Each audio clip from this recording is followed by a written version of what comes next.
Hey guys, my name is Jess, and today I want to talk to you about The Martian by Andy Weir. For those of you who do not know what this story is about, we have this botanist.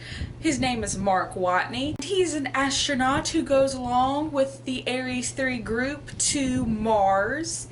And one night there is a dust storm and the Ares 3 crew have to evacuate. On the way to the ship, Mark Watney is hit by a satellite and is pierced through his spacesuit by an antenna. And his crewmates leave him, presuming him dead. But there's just one major problem with them leaving. Mark is not dead. So the entirety of this book is about Mark trying to survive on Mars and try to get communications up with NASA and hopefully survive this ordeal. The front of the cover, the Wall Street Journal has blurbed, "The purest example of real science sci-fi for many years." And I have to say, guys, that is probably the truest statement anyone can say about this book.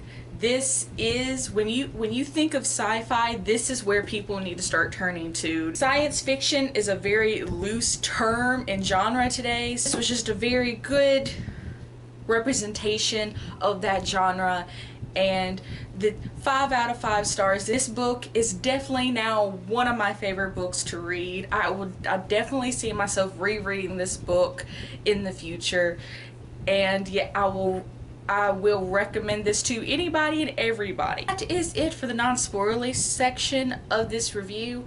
I would like to ask for those of you who have not read this book to please leave now. Also, in this video there will also be some spoilers on the movie because I have also seen the movie after I had read this book.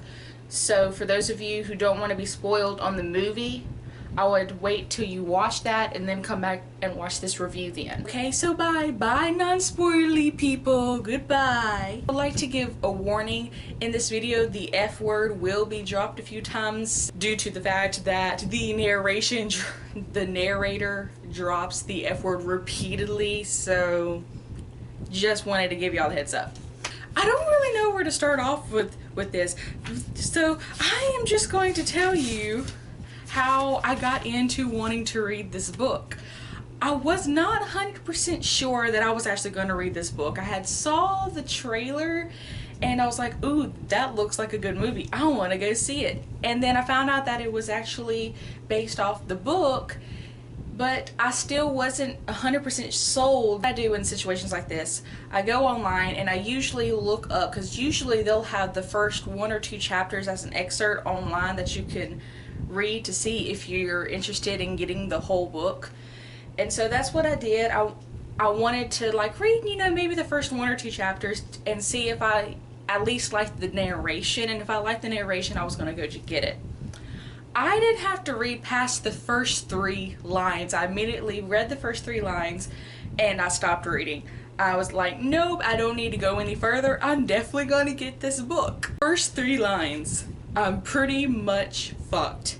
That's my considered opinion. Fucked.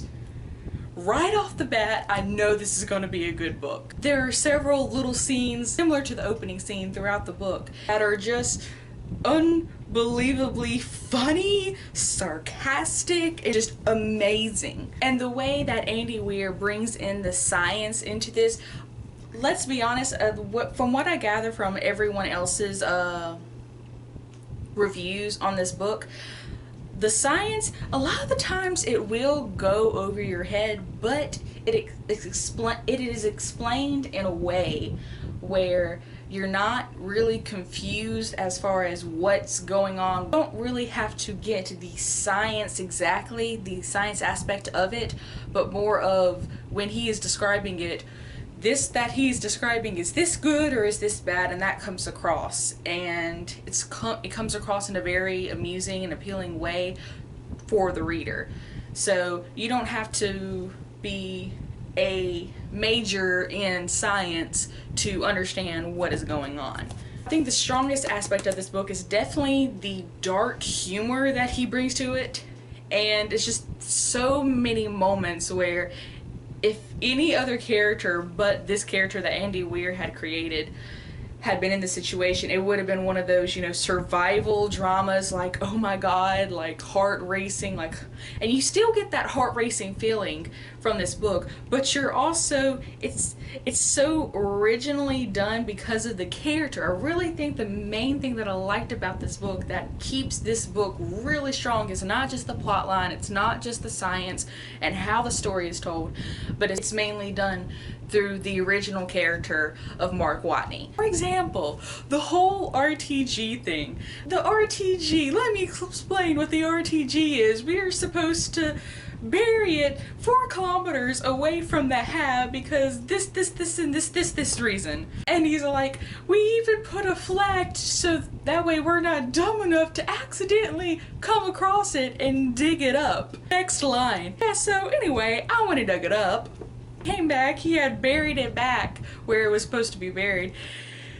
Later on in the book, the RTG comes back into play. He unburies it again, and he was like, one of the #1 rules that NASA told us that we were not to do was to bring the RTG back to the hab. Only an idiot would bring the RTG back to the hab. Next line. So anyway, I brought the RTG back to the hab.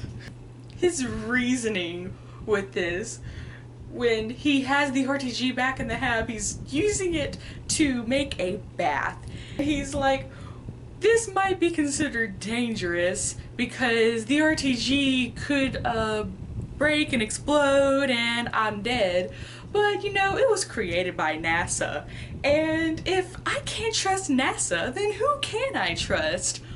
But I'll forget for the moment that NASA told me to bury the RTG 4 kilometers away from the hab site. As far as the movie goes, I was actually pleasantly surprised of how well the movie came out, because me and my roommate went to go see it and we saw the very beginning of the movie. If y'all noticed, at the very bottom it tells you, like, you know, what soul they're on, this, that, and the other. The first thing right off the bat that me and my roommate noticed, it doesn't say Soul 6, it says Soul 18, and immediately we're like, no, that's wrong, it's supposed to be Soul 6. So we're both like, oh my god, not even 5 minutes in, and they've already fucked up. So we're concerned at this point for what's going to happen to the plot in the movie. For the most part, they actually stayed real true to the story. They did take a lot of the stuff out, but I understood why they had to take some out. It was already like a 2-hour and 20-minute movie, and there's a lot that happens in this book, so I understood. But there were some parts that I really wished, I was hoping, begging, praying that I was praying for them to be in the movie.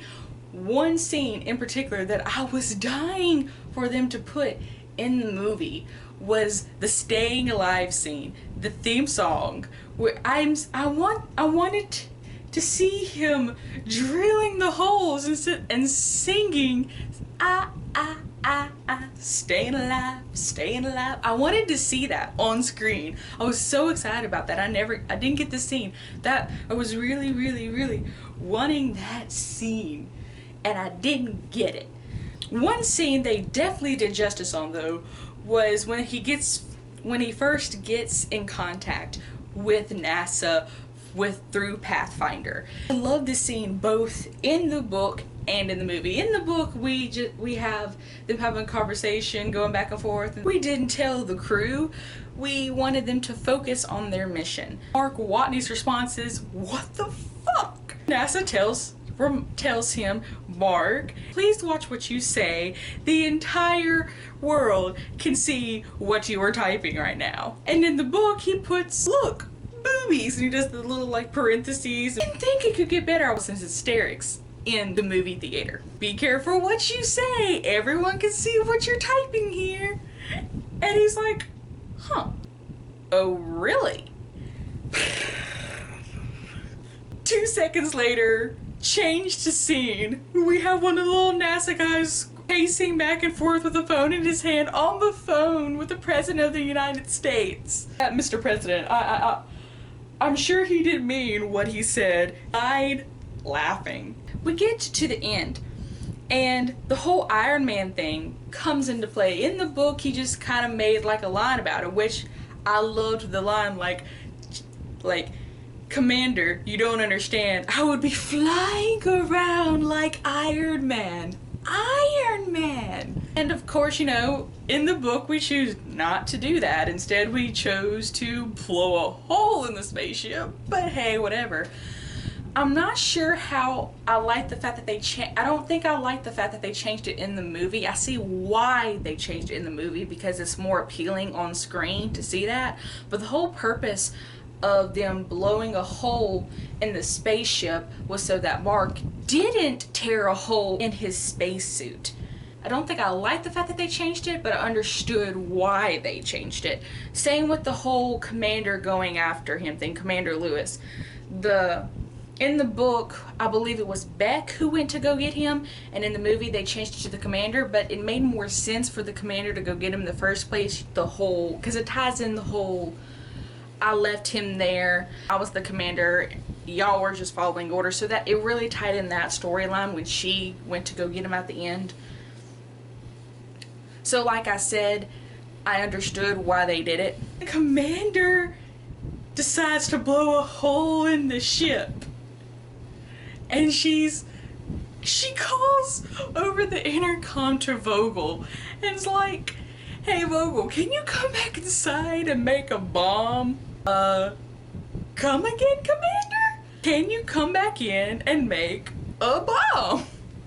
I can, Commander, but I'd like to point out that setting off a bomb on a spacecraft in the middle of space is not a good idea. Then when NASA gets the little incoming call, like, just to let y'all know, we're going to blow a hole in the ship. You have the guy, he's like, what? Oh my God. And you have the little girl over here is like, okay, so I need to go address the press. What should I tell them? Oh my God. Got it. There's really nothing to say. It was just the sheer, like, oh my God, I can't believe you're going to do this.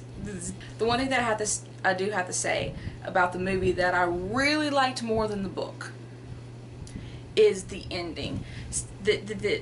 This book is perfect, and I'll reread it, but when I got to the end, I wasn't disappointed, because like I said, it was a really good book, but I kinda also wished that I got 10 more pages, not even 10, maybe just 5, maybe just 3. I wanted to see all the characters get back to Earth, because yes, we're no longer on Mars. We got Mark off Mars. That was the mission.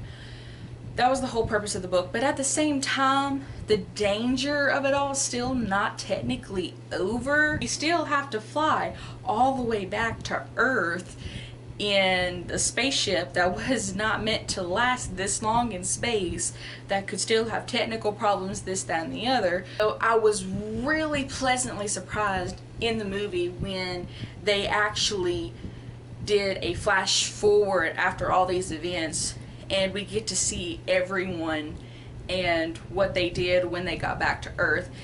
And I liked that they made him a professor. Love that little speech he gave at the end addressing his class.